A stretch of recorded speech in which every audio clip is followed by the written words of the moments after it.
us now and a few minutes early. The one, the only Dr. E. Michael Jones. Dr. Jones, good evening, sir. How are you? Good. Thank you. Thank you so much for joining us tonight, sir. We were just wrapping up the news segment, but we can certainly transition on into the next thing. Thank you so much for joining us tonight. I just kind of want to start off by saying, what are your thoughts on what's been going on recently with the midterms? I know you've been out there talking a bit about it, but if you want to just give us kind of some topical feedback on that, we would certainly appreciate that. Well, the Republicans retained control of the Senate, so Trump will not be impeached. They did not retain control of the House, which means that they will not be able to pursue any type of legislative agenda. This means that Trump will probably try and focus again on foreign policy and try and bring about some type of rectification of the things he's wrecked, for example, in Iran. I think his strategy is to come up with another deal, but I don't think it's going to work. And he will probably also try to get rid of Robert Mueller one way or the other. That's what I can see at this point.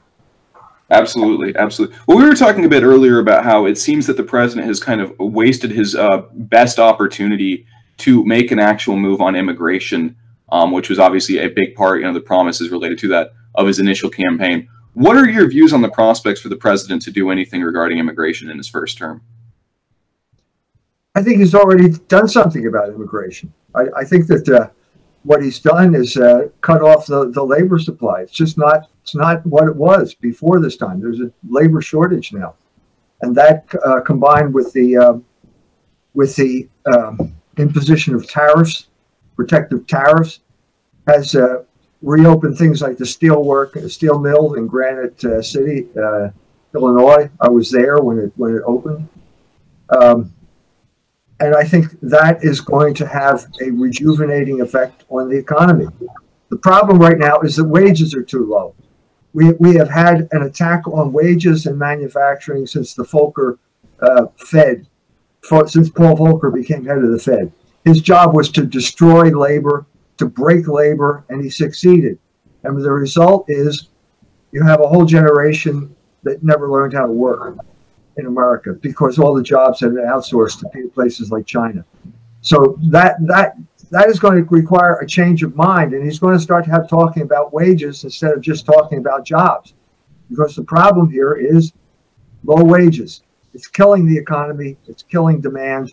High debt and low wages is a recipe for disaster for the economy. I have people here who got jobs, what seems like a decent paying job here in South Bend. And what he realized when he got on the job is he's working 2 jobs. So take that figure and cut it in half, and suddenly it doesn't sound like a decent job anymore. Mm-hmm. This has been a classic way of cheating the worker out of his wages.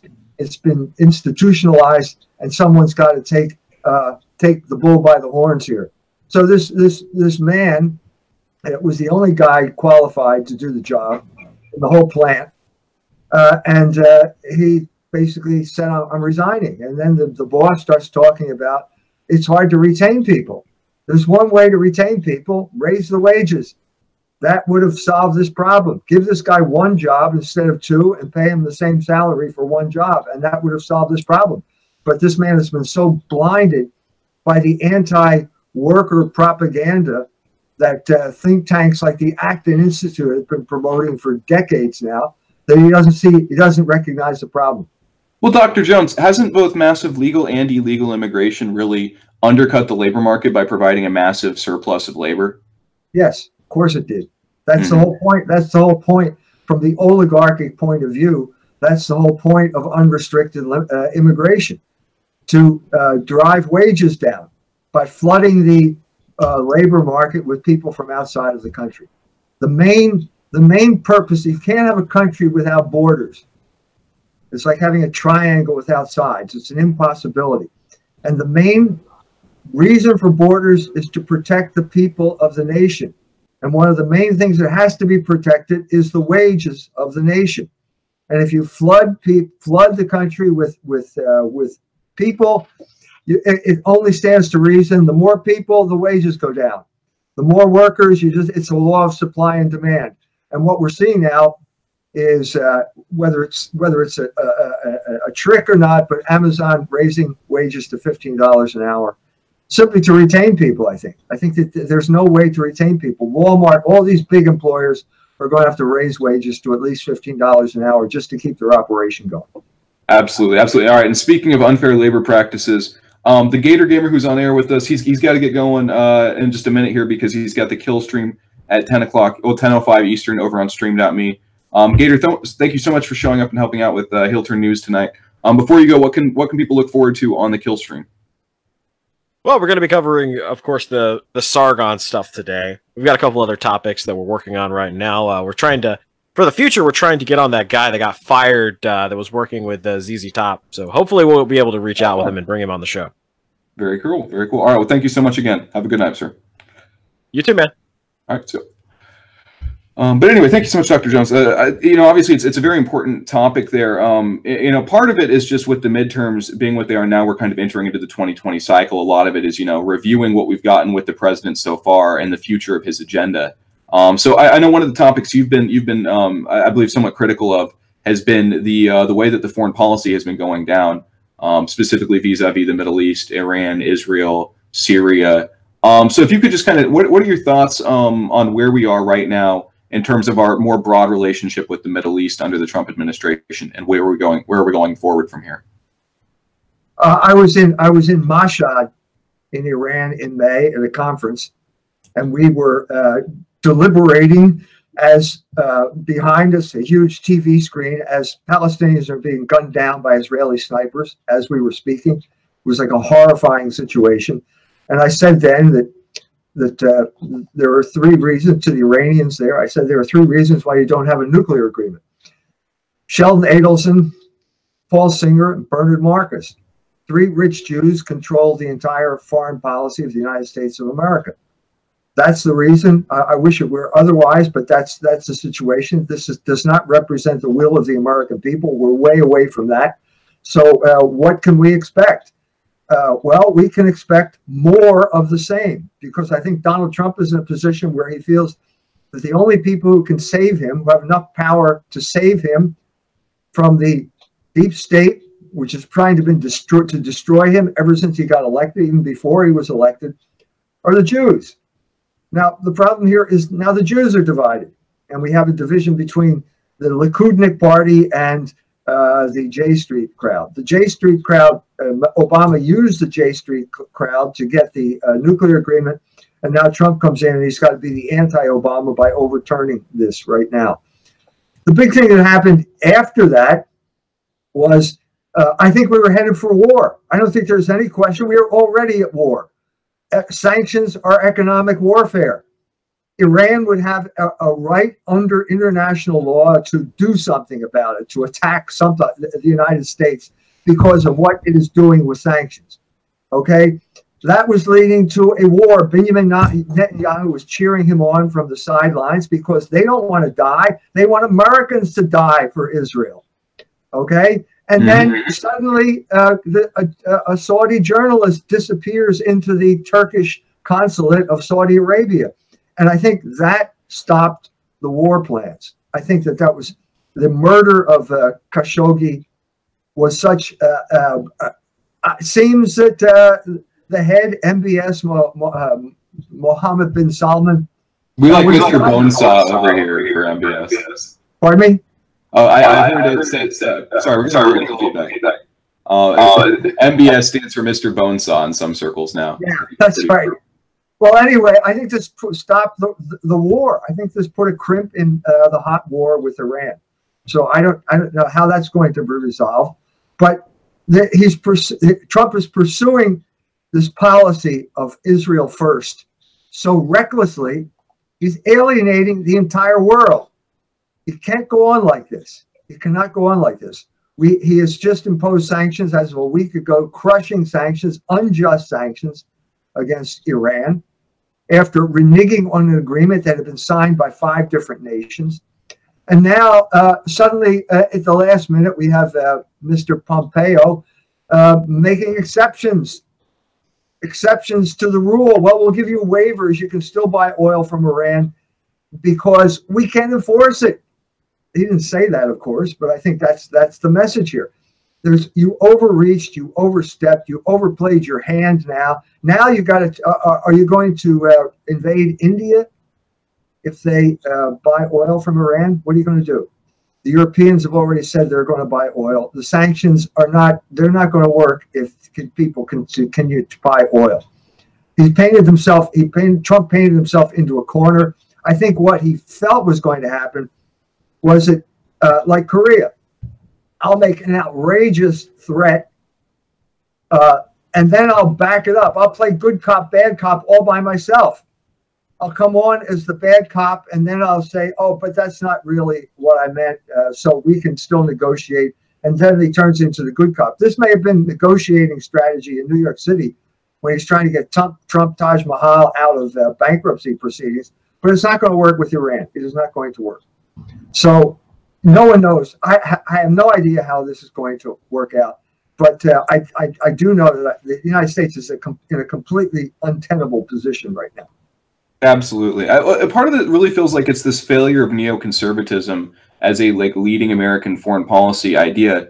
And I was reviewing some of your work this afternoon, and I saw some interesting criticisms you had made of like the '90s era Christian coalition, the evangelical, family values type Christians, and the focus that they had on neoconservative foreign policy and resistance to sodomy and abortion domestically. And it really seems that Trumpism has come at the moment when their power has really been in a twilight.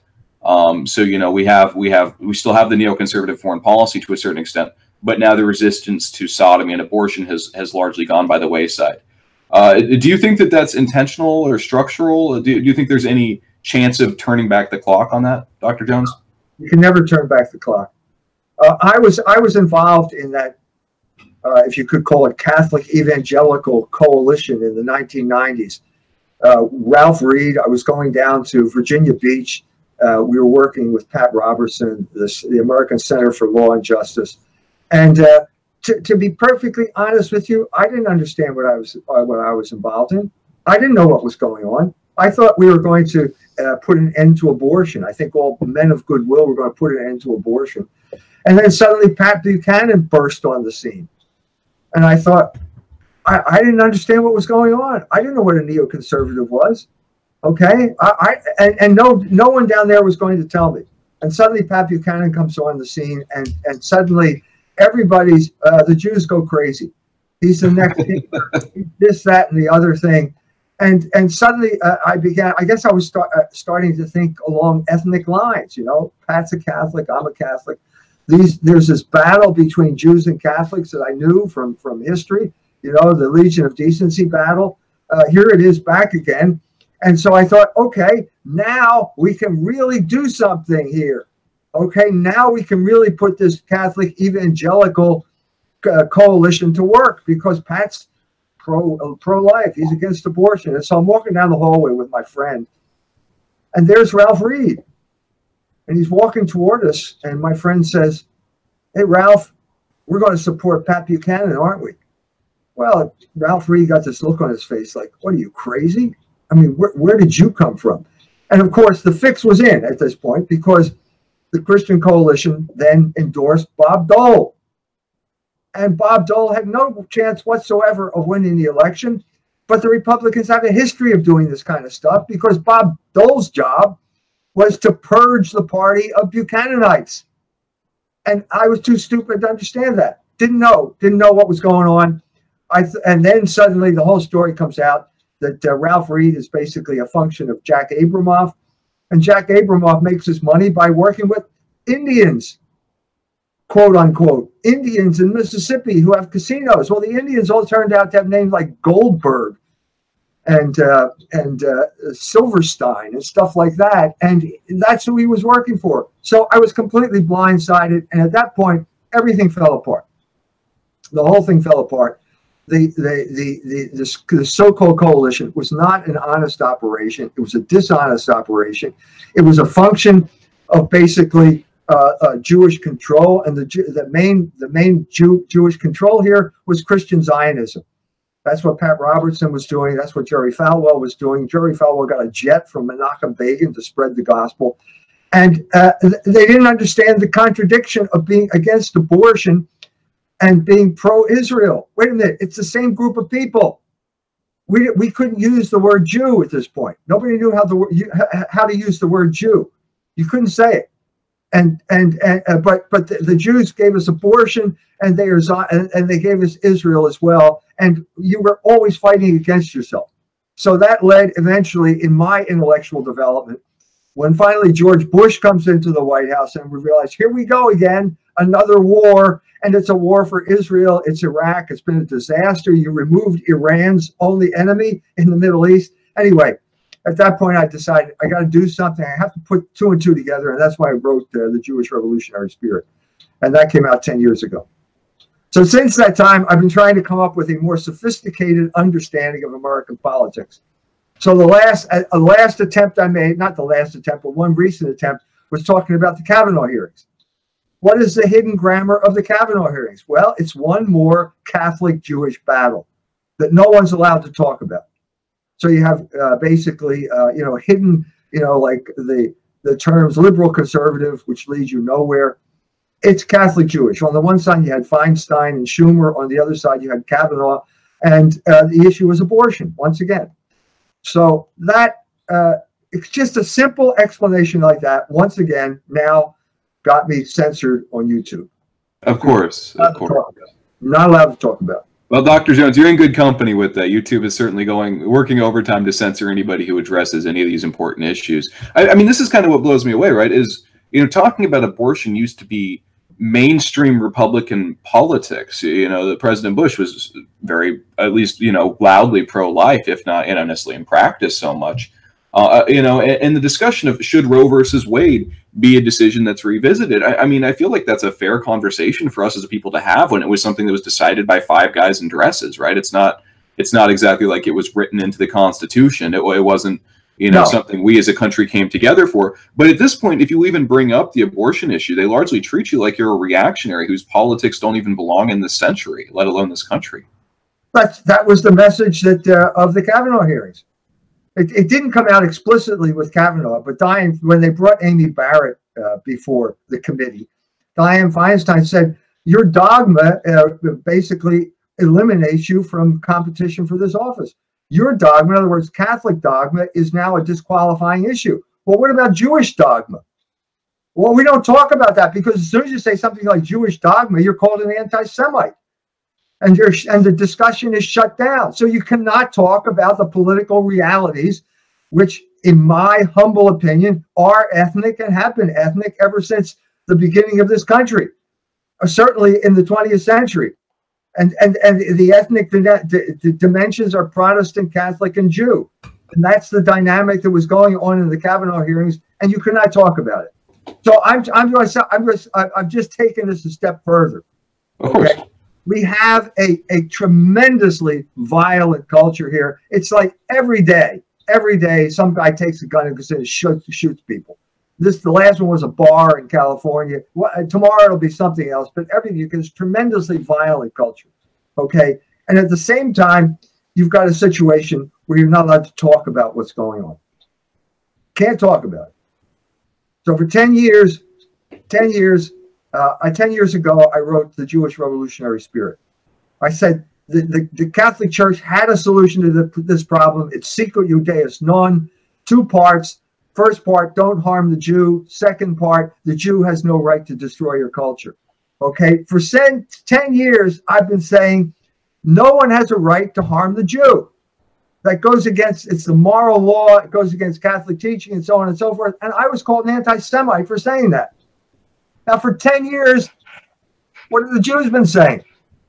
Okay, take the liberal Jews. What have they been saying? Abortion. Well, that's murder. Take the right-wing Jews, the Likudniks. What are they saying? Well, they're saying if the Palestinians get too close to our wall, we can kill them. So you got murder. Both wings of the Jews are preaching murder whenever it's inconvenient, and suddenly somebody shows up at a synagogue and kills all those people. Well, don't be surprised, fellas. Don't be surprised. You've been educating the public to become more and more violent. You've been educating the public by saying that murder is a solution to any problem. And now someone takes it out on a synagogue, and you're shocked. Don't be shocked, okay? You're responsible for this.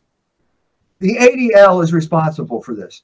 The ADL is responsible for shutting down any type of discussion, any type of discussion.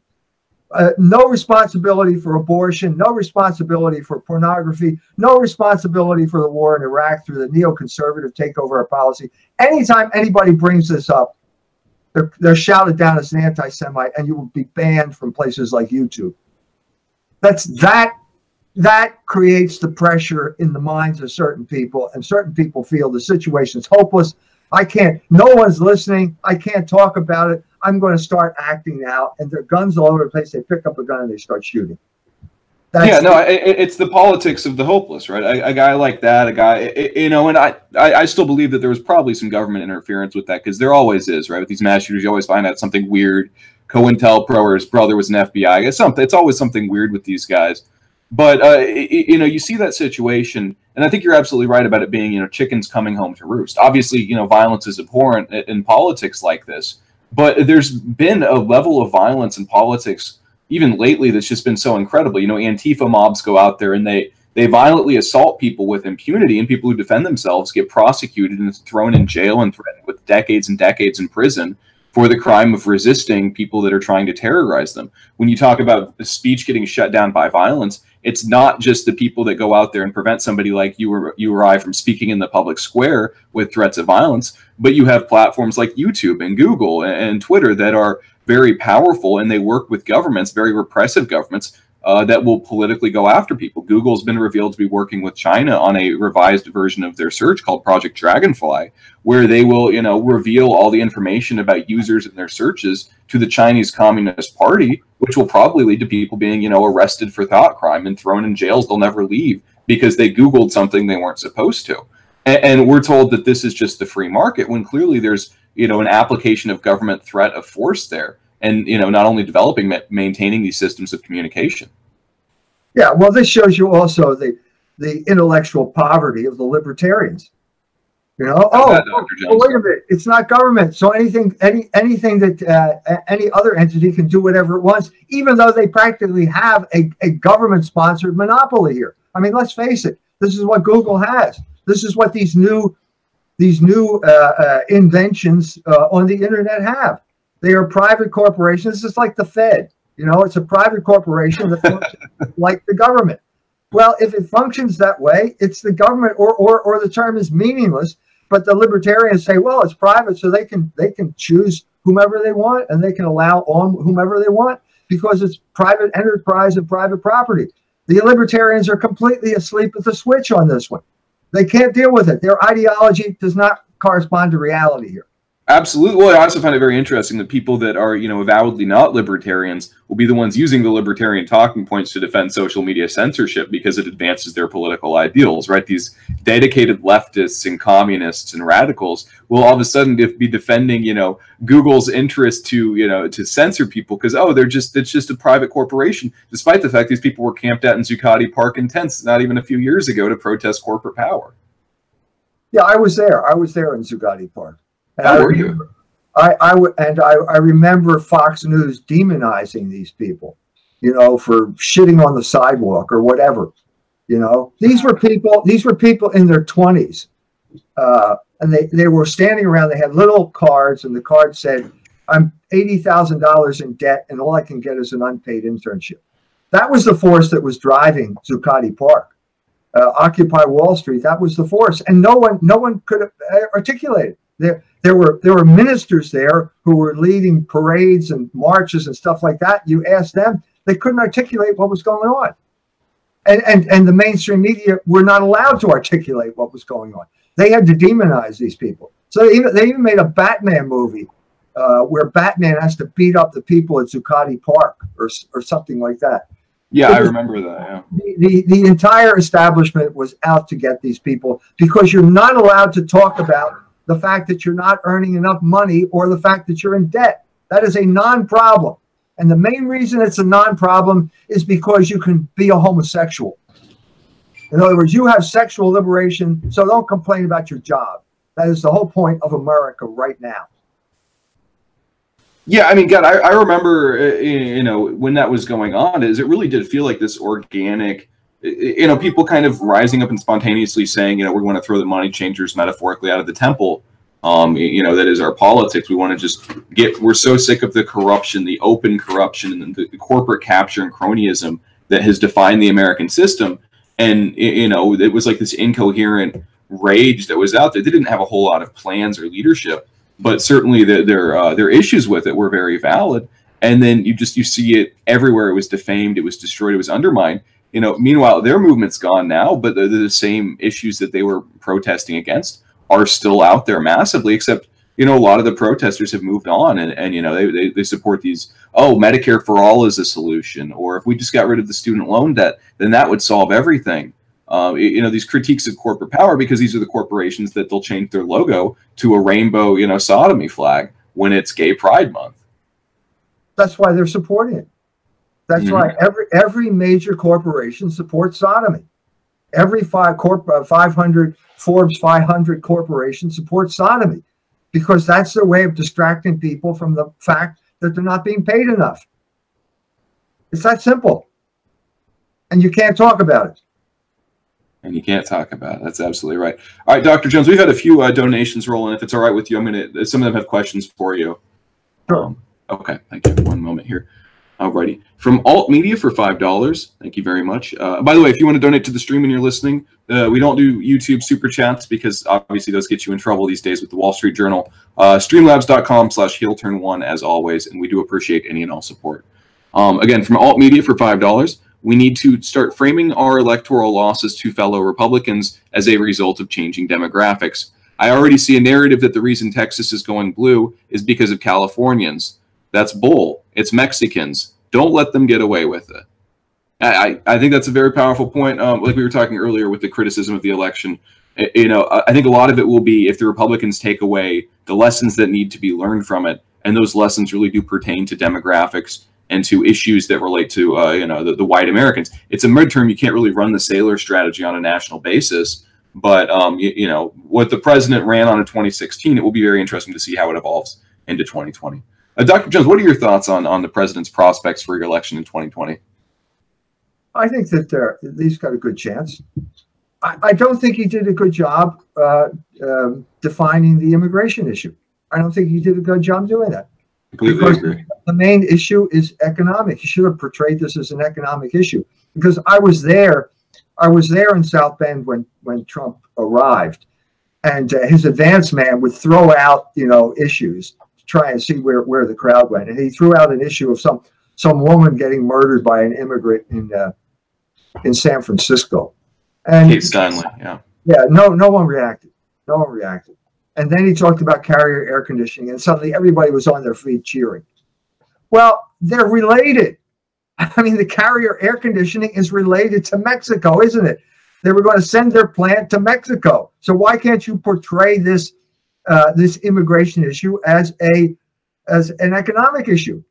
He didn't do a good job of it. They were like separate issues at that meeting. Maybe he understands this in his mind.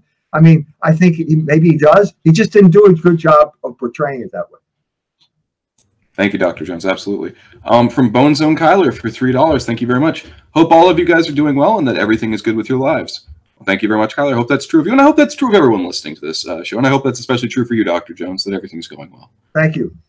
From Deep Fried Lettuce for $5. Dr. Jones is on point regarding Trump's negotiating strategy. It's almost as if Trump thought he could apply what he wrote in The Art of the Deal to international politics. I agree with you. And it's go ahead. It is not going to work with the Iranians. I guarantee you that, because the Iranians felt we had a deal. You broke an agreement. How can we trust you? If you broke this agreement, how can we trust you to enter into another agreement? This is the logic of the Iranians. I don't know whether it works in New York City, but it's not working there. And on top of that, you alienated the entire world, which is basically based on agreements. That's what diplomacy is. Okay, you can be like John Bolton, okay, and you can swagger around and you can wave the Constitution and say this is the only rule that applies here, but you can't do that and run a world empire at the same time. They are contradictory impulses. If you want to just have the Constitution and nothing else, then let's withdraw from the American empire. Let's shut down all those bases. I think we should have done this in 1991. But you're in a situation now where you want to have your cake and eat it too. You want to have complete nationalism which in this instance means the right to abrogate any agreement at the drop of a hat. And we want the rest of the world to love us as we rule over them. This is the type of contradictory, stupid policy that is going to destroy this administration if they persist in following. Absolutely. The Sacred of the Vineyard, somebody that I read pretty regularly and who's been on this show before and who I hope is doing well, he made a good point pretty recently. Well, yeah, pretty recently, but he also made it right after Trump got elected, saying that one of the issues the United States faces, especially when dealing with Russia, Iran, and China, is that the leaders of these countries have come to see American leadership as, and he used a Russian term, but basically translates to not agreement capable.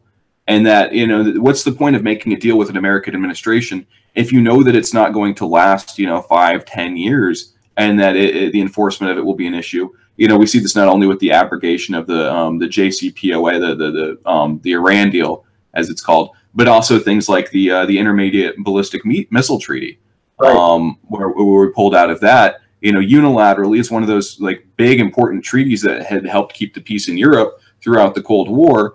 And, we're unilaterally abrogating these kind of treaties. How can they make an economic deal with us? How can they make a military deal with us and trust that that deal will be followed? And especially when the president's basically, staking his entire thing on his ability to make deals. And it's like, how can you make deals if they don't trust the deals that you make? The only qualification that America had as a model for the rest of the world was respect for the rule of law. It's the only thing that this country had. If Tom Paine said in America, the law is king. Okay. And that means there's a universal law and we all follow the law. And that's the way we'll achieve some type of peace. The message he's sending is the exact opposite now. The message is that basically justice is the opinion of the powerful. Justice is the opinion of 3 rich Jews. And they get to determine what justice is.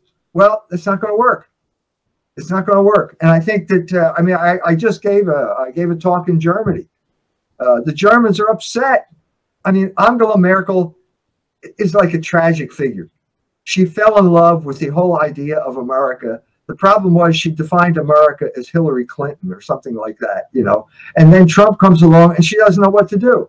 She doesn't know what to do. I said, Trump is destroying the American empire. This is good news for you, because NATO is a cage. There was no reason for Germany to be in NATO, for NATO to exist in 1991. It's obsolete. And so get over it. I know you love Americans, except you hate Americans now because of George Bush and Donald Trump. Get over it and start acting as if you're a sovereign nation.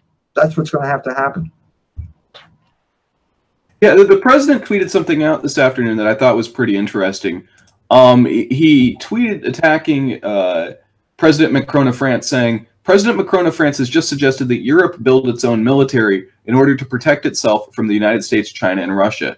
Very insulting, but perhaps Europe should pay its fair share of NATO, which the U.S. subsidizes greatly. And this is one of these situations where I really feel like, perhaps...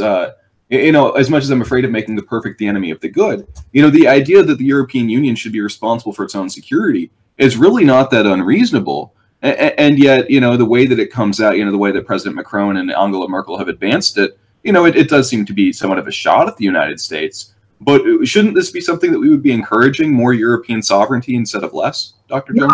No, they want to have their cake and eat it too. They want a complete hegemony over Europe, and they want the Europeans to pay more for it. Pay more for your prison. We're upping the rent on your prison. That's what we're doing here.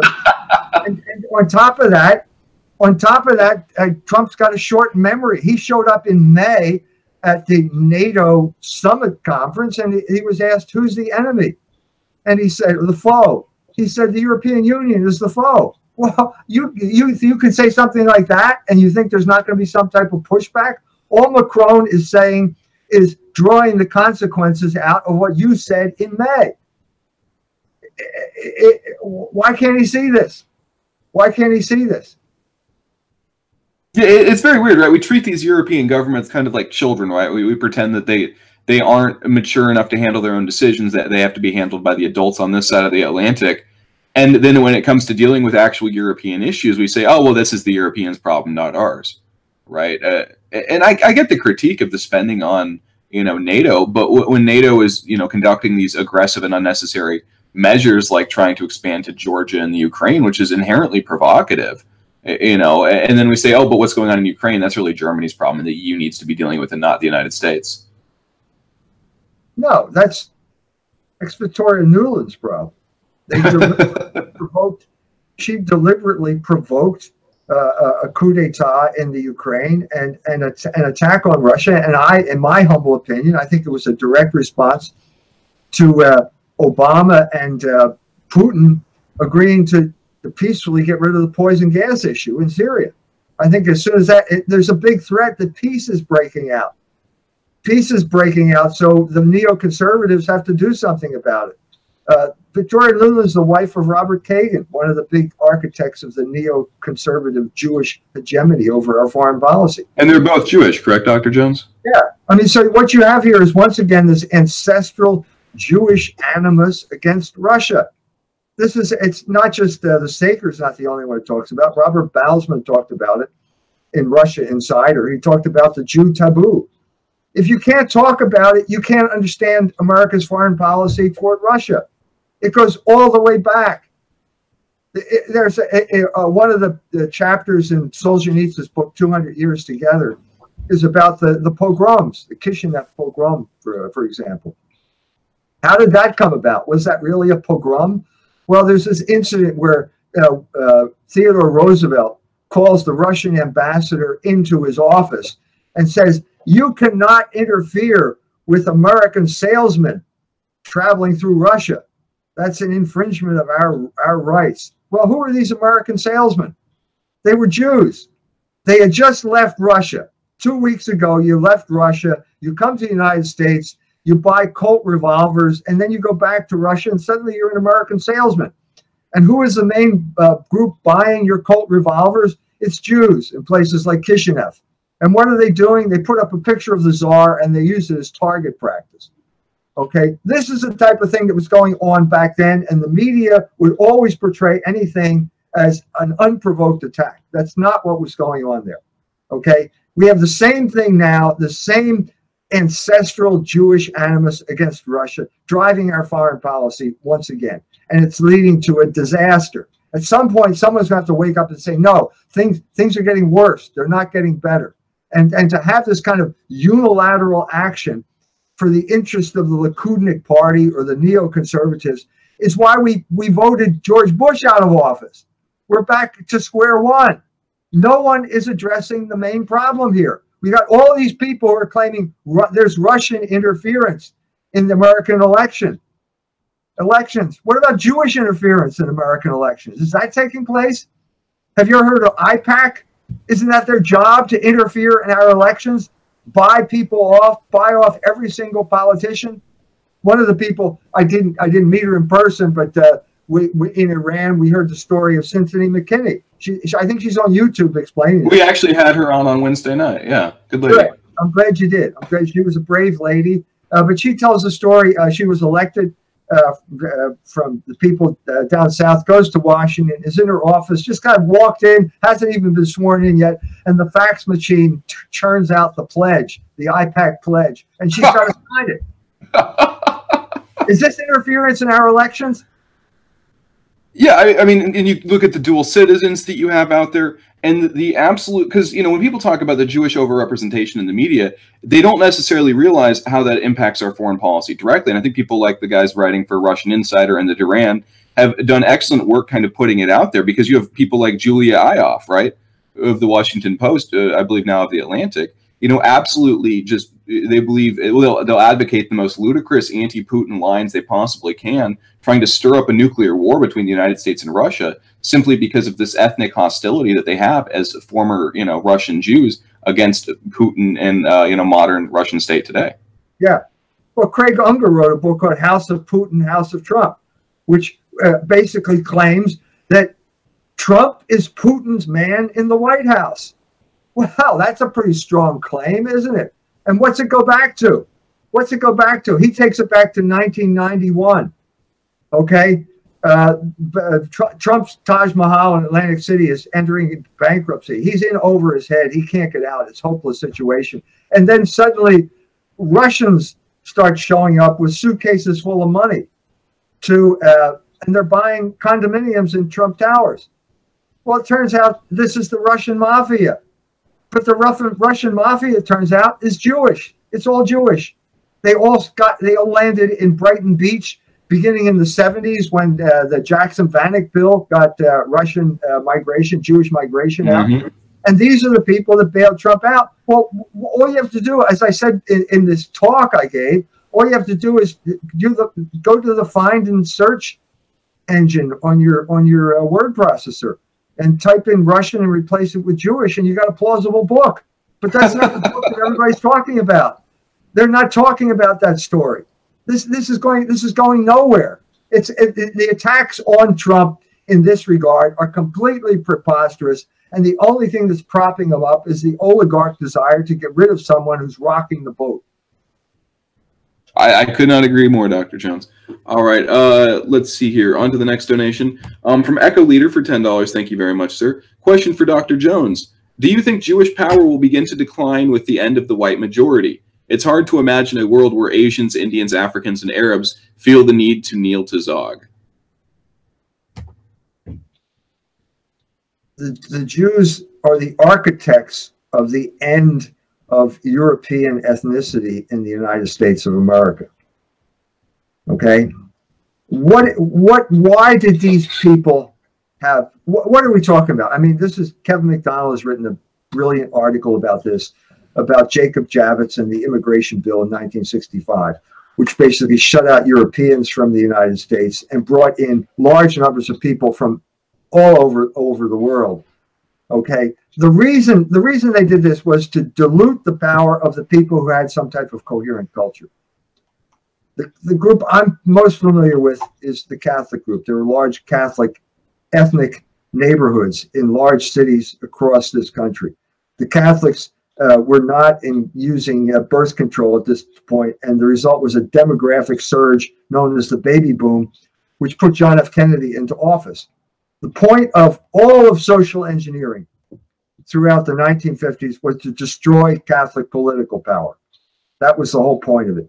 And the Javits bill was a specifically Jewish attempt, at a global attempt to basically destroy whatever coherent culture Americans had. And it was something, but it wasn't great, but at least it was something. And replace it with an incoherent culture of people from all over the world who simply cannot speak to each other, cannot get along with each other.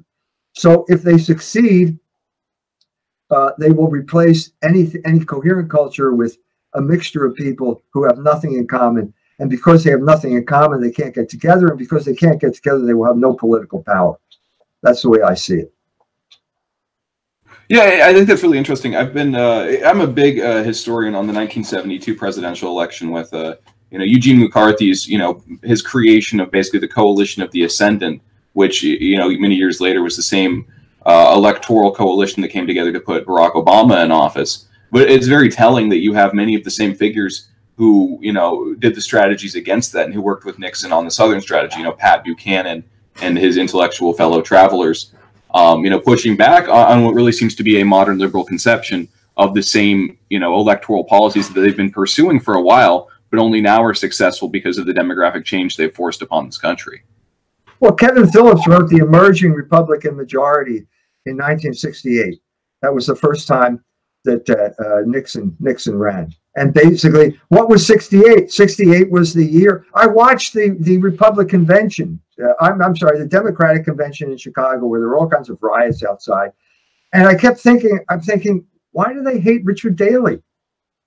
Why do they hate him? Well, it was because he represented Catholic political power in Chicago. And that was what put Kennedy into office. And the Republican or the Democratic Party had turned on these people. And Kevin Phillips was smart enough to recognize that. And Richard Nixon was smart enough to implement that policy.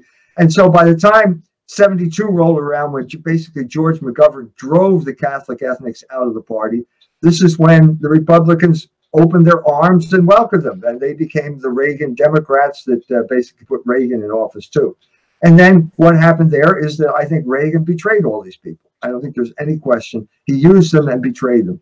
And basically the favored group was the Jews. That was the beginning of their rise to power. After they destroyed the Catholic political power in the Democratic Party, then the neoconservatives basically took over the Republican Party. And by the end, the Buchanan uprising, Buchanan was put down. He was demonized. He was driven out. And so by the time George Bush came into office, the Jews were in total control of the foreign policy. And that's the way it's been ever since. What are your thoughts on the legacy of Pat Buchanan, Dr. Jones? Well, you know, I admire Pat Buchanan for what he did. Certainly, no one could have thought of resurrecting America First in 1992. I think that was a stroke of genius on Pat's part. And Trump is in office now simply by rechanneling Pat Buchanan's rechanneling of America First.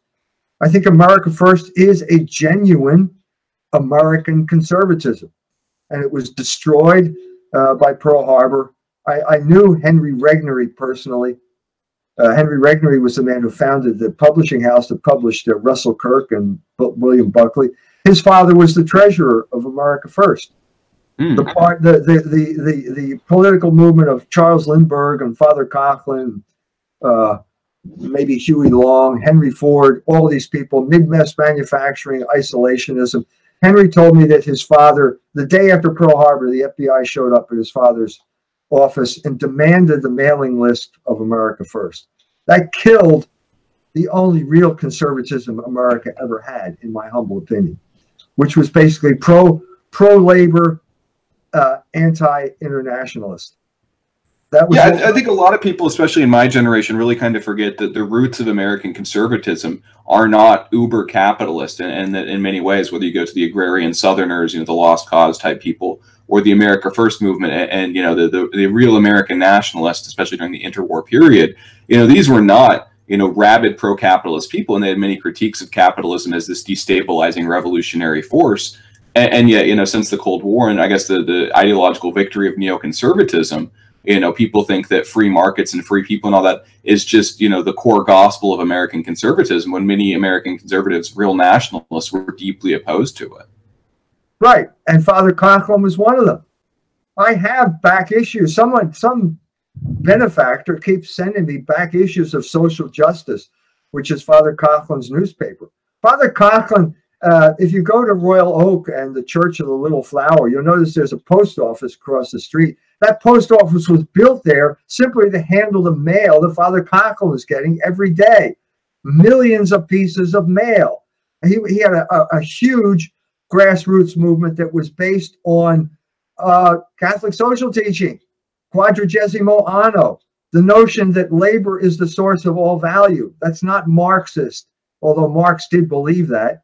Adam Smith believed that everyone who had any sense of economic reality understood that labor was the source of value, all value, and that Father Coughlin had a movement that was basically trying to implement that, fighting for the worker. This is what was going on in the 1930s, real issues, as opposed to, you know, going to the gay disco and forgetting that you're not earning enough money. And that was all destroyed, and it was all destroyed in the name by using the term anti-Semitism. That's how they destroyed it. That's how they have blackened this guy's name. And that's how they have prevented us from talking about real issues. That's what America First was. That's why you can't talk about any of these people. Lindbergh, Ford, Coughlin. Anytime you bring their name up, you have to say anti-Semite. That's not what was going on there. That's not what was going on. That's not what these people were about. They recognized that the Jews were driving us into war, were trying to drive us into war. They recognized the problems that Jews were creating, and they tried to address them in a constructive way, and they were demonized. So you keep doing that, and you're going to eliminate people with constructive ideas, and in that vacuum, the people with destructive ideas will come in and they will fill the vacuum. This is not new. Pope Benedict's great uncle, Georg Ratzinger, wrote a book in the 1890s called Jüdisches Erwerbsleben. It's in German. No one's translated. I have translated segments of it and published it in Culture Wars magazine. But basically, he said, this is in the 1890s, he said, if the church does not, now this is the officially recognized, there's no separation of church and state in the Austro-Hungarian Empire. Catholicism is the official religion there, okay? He says if the church does not enforce these laws protecting the worker against things like usury, if the politicians, Catholic politicians, to continue to allow this Jewish exploitation of the worker in Austria and Germany, there's going to be a reaction as soon as these people find a leader. Guess what the German word for leader is? Ein Führer. Well, if there was ever a prophetic statement, it was that. That's exactly what happened in Germany. You had a violent reaction when you could have had a peaceful reaction if the people who should have acted had acted. That's exactly the situation we're in today, except that the church is much weaker now, except that the shouting down is much greater. But basically what you're doing, what the ADL is doing here, is shouting down anybody who has a valid criticism of anything that a Jew does as anti-Semitism, and they are paving the way for a violent reaction of the sort that happened in Pittsburgh. Completely agree, Dr. Jones. All right, from Loki Evola for 888, thank you very much, sir. What does Dr. Jones think about forming some sort of Catholic or Christian organization designed to lead an ideological, nonviolent crusade against the Jewish destruction of the West? We can beat them at their own game. I think it's a great idea. I think it's a great idea, and it's not just an idea. I don't know how it would happen here, but it did happen in Poland. I had a successful book tour in Poland. The Libido Dominandi, Sexual Liberation and Political Control. My book was translated into Polish. I went there for a book tour. There were calls to the publisher. There's going to be demonstrations against Jones. He's been called an anti-Semite in these big newspapers. Cancel the book tour. It came down to whether the Catholic Church was going to stand by me or throw me under the bus. Okay, if it had happened in America, I'm afraid, I think I would have been thrown under the bus in a New York minute. But that America is not Poland. The bishop, the Archbishop, Cardinal Archbishop of Warsaw, supported me, stood behind me, felt we had Catholic solidarity here. Okay, that's the precondition for political effectiveness. You have to have some type of group solidarity. So the bishop did not throw me, the archbishop did not throw me under the bus. I gave the talk. It was a successful operation. We traveled all over Poland. I went to Wrocław the next day. 6 cop cars, no demonstrators. The whole thing fizzled. It evaporated because of this solidarity, the church standing behind me, not throwing me under the bus. So I'm in Argentina, and the people there are just very, pessimistic. Despair is pervasive there. They don't like the Pope. They don't see any good coming from his papacy. And I get an email. A guy in Poland writes to me. He says, between your book and the Polish bishop's statement on gender ideology, you destroyed gender ideology. You destroyed gay marriage in Poland. Nobody takes gay marriage seriously anymore. Well, I thought, this is great. And it was great because at that point I could share it with these Argentinians who were just feeling very down. It's possible, but you have to have some type of solidarity. You have to have some type of unity. The Catholic Church has potential for unity. Okay? It's got a philosophically sound foundation that can lead to political unity. It had political unity in the United States up until when? The Kennedy assassination, the Vatican II, whatever it was, the homosexual takeover of the Catholic Church, whatever it was, the sexual revolution. I've talked about this for 40 years now. It's been basically the task of my adult life, explaining to us what happened, because you can't read it in the history books. But the point I'm trying to make here is, if there is this type of solidarity, yeah, I think it can succeed, and I think the Catholic Church can provide it.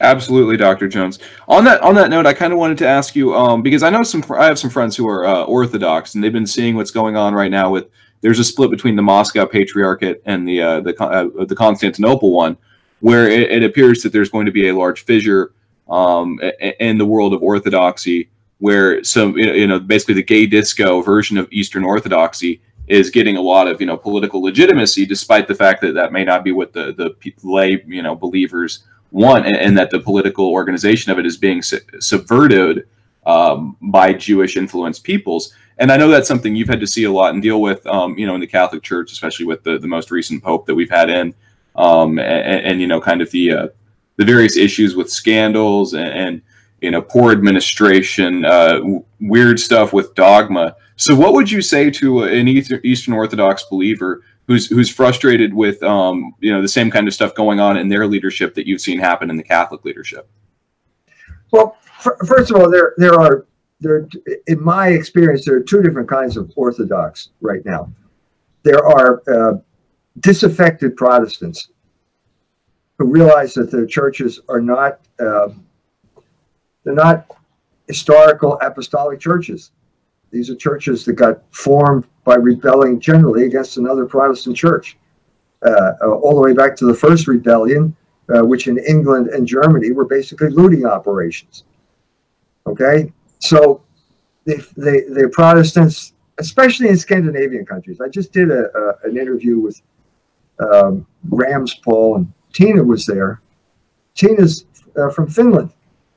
You live in a place like Finland or Sweden or Norway. The Protestant Reformation basically took over. It was a looting operation. They created a state church, and the state church has basically evaporated. It could not convey the teaching of Jesus Christ. It could not defend the moral law, and now it's basically going down the drain, and there's a vacuum. And the vacuum is being filled either by white nationalism on the one hand, a lot of that in Scandinavia, and in England, to a lesser extent, but in England, the vacuum is being filled largely by Islam. The English are converting to Islam because there's no coherent way of expressing this. So I don't see. I'm sorry. I've lost my train of thought. You're fine, Dr. Jones. I was just kind of saying, like, what would you say to people who are really troubled with it? Right. You want to say Orthodox? Well, so the two groups here are. There are Protestants who become Orthodox. I had a group from Alaska come down here. A lot of Protestants. They became Bulgarian Orthodox, and they invited me to their convention. And it's basically, there are Protestants, former Protestants, and they're Bulgarians. And you've got this kind of split here because the Protestants, former Protestants, don't speak Bulgarian. These are ethnic churches. The Catholic Church is not an ethnic church, but all of the Orthodox churches are ethnic churches. And I think that has caused problems to this day.